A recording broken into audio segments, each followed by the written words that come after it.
नमस्कार दोस्तों, आप सभी का स्वागत आपके अपने YouTube channel RNS education news में। दोस्तों, नर्सिंग और पैरामेडिकल भर्ती बहुत बड़ा आदेश है राजस्थान हाई कोर्ट का, और यदि इस आदेश को लागू किया गया तो निश्चित तौर पर काफ़ी अभ्यर्थियों को मेरिट लिस्ट में शामिल होने का मौका मिलेगा।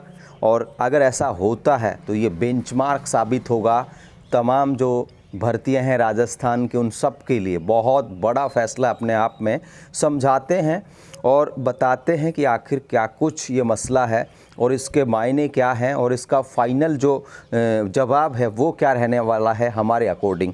सबसे पहले दोस्तों हम आपको बताएं, ये जानकारी देखिए बहुत बड़ी है। नर्सिंग पैरामेडिकल भर्ती के एक कैडर्स महिला स्वास्थ्य कार्यकर्ता का ये मामला है, और राजस्थान हाईकोर्ट ने दूसरे राज्यों से राजस्थान में विवाह करने वाली महिला भी ईडब्ल्यूएस आरक्षण की हकदार हाईकोर्ट। लेकिन राजस्थान हाईकोर्ट्स जो है या तमाम जो हाई कोर्ट्स हैं वो इस तरीके के आदेश जो हैं अन्य राज्यों के मामलों में अमूमन नहीं देते हैं। ईडब्ल्यूएस का मसला आया तो राजस्थान हाई कोर्ट यहाँ पर कह पड़ा कि अन्य राज्यों से विवाहित करने वाली महिलाएं भी ईडब्ल्यूएस आरक्षण की हकदार हैं। लेकिन ऐसा हाई कोर्ट्स जो है SC ST के मामले में, OBC के मामले में कहीं पर ये इस तरीके के आदेश नहीं आते हैं, क्योंकि वो अन्य राज्य की महिला वो भी होती हैं। हरियाणा की कोई SC की महिला है और उसका राजस्थान में SC के पुरुष से विवाह हो गया तो उसे फिर SC में नहीं माना जाएगा। लेकिन अगर EWS कैटेगरीज है तो उसको इस तरीके का लाभ दिया जाएगा। ये राजस्थान हाईकोर्ट का इस तरीके का कहना है।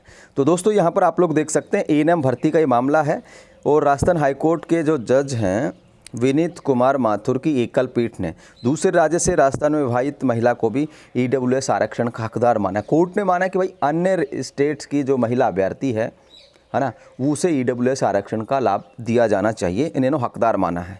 और ये आदेश इन्होंने महिला स्वास्थ्य कार्यकर्ता भर्ती 2023 जो परमानेंट भर्ती है सीफू वाली, इसके मामले में कहा है। याचिकाकर्ता पुनीता रानी, ये पुनीता रानी अभ्यर्थी हैं जिन्होंने कोर्ट में याचिका लगाई थी, और इनकी तरफ से एडवोकेट यशपाल खिलेरी थे। और ये जो मसला है पूरा का पूरा जो मामला है ANM की परमानेंट भर्ती का, इसमें बताया कब कब क्या विज्ञापन निकला, कैसे क्या कुछ किया।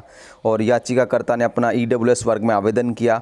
चयन प्रक्रिया पूर्ण करने के बाद जारी अंतरिम जो सूची है उसमें, यानी फाइनल लिस्ट में इनको हटा दिया। ये बेसिकली क्या है, हरियाणा की हैं और राजस्थान में इनकी शादी हुई थी, और इनको जब हटाया तो लिखा गया कि भाई ये EWS आरक्षण का इन्हें लाभ नहीं दिया जा सकता, क्योंकि जो जाति है पिता के आधार पर डिफाइन होती है कि आपकी जाति क्या होगी। पिता आपके किस जाति वर्ग के हैं उसके आधार पर आपकी जाति को डिफाइन किया जाएगा।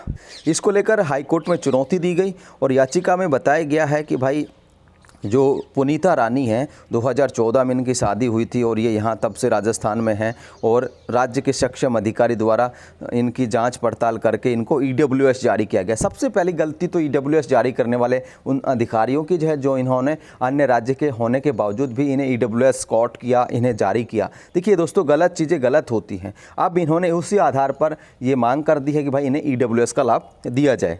देख सकते हैं दोस्तों, ये आप लोगों के सामने है पूरी की पूरी खबर। और समय समय पर परिपत्र सूचनाएं जारी करते हुए राज्य से बाहर की महिलाओं को विवाह पश्चात राजस्थान में आर्थिक कमजोर वर्ग EWS वर्ग प्रमाण पत्र जारी करने के निर्देश जारी कर रखे हैं। ये इनका कहना है। एक तरीके देखिए, जो भी अगर इस तरह की चीज़ें होंगी वो सरकार का मत बाहरी राज्य की होने से प्रदेश में आरक्षण की हकदार नहीं, ये सरकार की तरफ से जवाब दिया गया, जिसे कि अंतिम तौर पर फाइनल माना भी जाएगा। अगर मेरा मत इसमें मानेंगे तो फाइनली तौर पर इसमें EWS आरक्षण का लाभ नहीं मिलेगा। भले ही कोर्ट की सिंगल बेंच ने कहा हो 4 सप्ताह में जवाब मांगा हो, लेकिन फाइनली तौर पर जहां मेरा मानना है कि इसमें इस तरीके की चीज़ें नहीं होंगी। ठीक है, हो भी सकता है, लेकिन पर्सनली जो व्यू है, व्यक्तिगत जो मत है, उसका यही मामला है। राज्य सरकार की ओर से कैविएट दायर कर बताया गया कि राज्य से बाहर की मूल निवासी महिला शादी के बाद राजस्थान में सरकारी नौकरी के में आरक्षण की हकदार नहीं है, और सच यही है।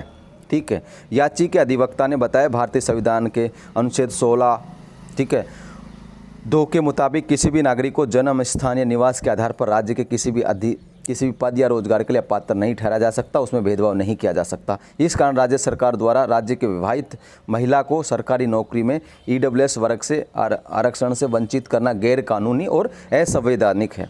याचिका प्राप्तांक EWS वर्ग के अंतिम कट ऑफ से भी ज़्यादा हैं। राजस्थान हाईकोर्ट ने एकल पीठ ने रिट याचिका स्वीकार करते हुए याचिकाकर्ता को राहत देते हुए समान निर्णित प्रकरण अमन कुमारी के समान ही समस्त परिलाभ वो सहित महिला स्वास्थ्य कार्यकर्ता पर 4 सप्ताह में नियुक्ति देने के आदेश दिए गए। ये जो अमना कुमारी है, ये मुझे लगता है कि रीट शिक्षक भर्ती के समान का मामला है। और अगर ऐसा होता है, ठीक है ना, राज्य सरकार अभी देखिए सिंगल बेंच में मामला है। किसमें मामला है? एक जज साहब ने इस चीज़ को आरक्षण का हकदार माना है, EWS कोटे का। अगर राज्य सरकार इसे चैलेंज करती है डबल बेंच में, है ना, तो यहाँ पर मसला फंसेगा। और राज्य सरकार अगर सिंगल बेंच के फैसले को मान लेती है तो यहाँ पर इन अभ्यर्थियों को नौकरी देनी पड़ेगी। जहाँ तक मेरा मामला है, राज्य सरकार इस तरीके का करेगी नहीं, क्योंकि अगर अन्य राज्य के EWS अभ्यर्थियों को, है ना, आरक्षण का लाभ दिया जाएगा तो फिर मांग उठेगी OBC, SC, ST या जो MBC वर्ग है उनमें भी ये मांग उठेगी, क्योंकि उन वर्ग के बच्चों ने कौन सा गुनाह कर दिया कि आप अन्य राज्य की EWS अभ्यर्थियों को तो मानते हो। इस कारण से हजारों अभ्यर्थियां आज भी बेरोजगार बैठी हैं, जो टीचर्स भर्ती हों चाहे और भर्तियां हों, सेलेक्ट हो जाती हैं, पता नहीं होता कैटेगरी। अगर हरियाणा में OBC तो यहाँ भी OBC भर देती हैं। जब फिर सिलेक्शन हो गया OBC से तो फिर इनके पास जाति प्रमाण पत्र मांगा जाता है, फिर बाहर कर दिया जाता है। तो ऐसा अगर होता है, EWS का है, तो फिर सरकार को यहाँ पर OBC, SC, ST इन चीज़ों पर भी ये चीज़ें लागू करनी चाहिए। अगर लागू करते हैं तो भी गलत हो जाता है, क्योंकि फिर अन्य राज्य के बहुत सारे अभ्यर्थी इस तरीके से, फिर राज्य की बच्चियाँ कहाँ पे जाएंगी। तो ये पूरी तरीके से जो व्यवस्था है ना, इसका कोई और हल निकालने की आवश्यकता है नहीं, अन्यथा तो क्या है कि एक दूसरे के हित टकराते रहेंगे। अब हो सकता है इस वीडियो पर काफ़ी सारे लोग कमेंट करने आ जाएं कि आप गलत कर रहे हो। भाई मैं तो देखिए कुछ गलत नहीं कर रहा, मैंने तो ये बताया कि फाइनली तौर पर इन्हें लाभ नहीं मिलने वाला, ठीक है, अगर डबल बेंच में सरकार जाएगी तो ठीक है। और अगर ऐसा होता है, जब EWS को आप, अन्य राज्य की EWS को अगर आप लाभ दे रहे हो कि भाई नहीं इन्हें आरक्षण का लाभ देना चाहिए, तो फिर OBC, SC, ST, MBC इन वर्गों के अभ्यर्थियों को भी देना चाहिए, जो कि सरकार नहीं देना चाहती। ठीक, तो EWS के मामले में ऐसा क्यों करा जा रहा है? ठीक है, तो ये सारी चीज़ें आप लोग देखो, पूरा इसको पढ़ लीजिएगा। जो दैनिक नवज्योति की भी जानकारी आप लोग देखें, ठीक है ना। इन्होंने 19 मई 2023 को विज्ञप्ति जारी की, 10% आरक्षण, ये सारी चीज़ें हैं। जन्मजात इनका हरियाणा से है ये, ठीक है, 2014 से राजस्थान में निवासी हैं, तो ठीक है, तो EWS इनको जारी भी करा था। तो ये देख सकते हैं आप लोग दोस्तों। और इनको बताया गया है कि भाई जो है आरक्षण से वंचित करना गलत है। ठीक है दोस्तों, अमन कुमारी के समान ही परिमाणिक लाभ परिलाभों सहित महिला स्वास्थ्य कार्यकर्ता पद पर 4 सप्ताह में नियुक्ति देने के 4 सप्ताह बाद इस केस को फिर से सुना जाएगा। अब उस टाइम पे देखते हैं राज्य सरकार इसमें क्या मसला करती है। ठीक है, फिलहाल तो सिंगल बेंच का फैसला कोई बड़ी बात है नहीं। ठीक है, सरकार को देखना है 4 सप्ताह में वो जवाब देगी, क्या देती है क्या नहीं देती है। तो और अगर इस तरीके का होता है तो फिर अन्य भर्तियों में भी इस तरीके की मांग उठने लगेगी। ठीक है साथियों, तो ये है पूरी बात। और वैसे देखिए, राजस्थान की अगर बच्चियां जाती हरियाणा में शादी करके तो उन्हें इस तरीके का बेनिफिट्स नहीं दिया जाता है। ठीक है, हरियाणा में जाएं, वो पंजाब में जाएं, कहीं पे भी जाए, मध्य प्रदेश में तो मूल निवास का प्रमाण पत्र मांग लेते हैं। तो ये भी गलत होगा इस तरीके से करना भी। ठीक है, ये मेरे निजी विचार हैं, किसी को बुरा लग सकता है। कमेंट करना तो बड़ी तसल्ली से करना कि उसका जवाब मैं दे सकूं। ठीक है, ये मत करना कि आप विरोधी हैं। हम विरोधी नहीं हैं, हम ये चाहते हैं कि जो व्यवस्था है उससे खिलवाड़ ना हो। ठीक है, तो ये चीज़ है पूरी बात। फिलहाल इस वीडियो में दोस्तों इतना ही। इस जानकारी को शेयर कर दीजिएगा। ठीक है, और देख सकते हो आप लोग, EWS का मामला है। ठीक है ना, धन्यवाद। जय हिंद, जय भारत।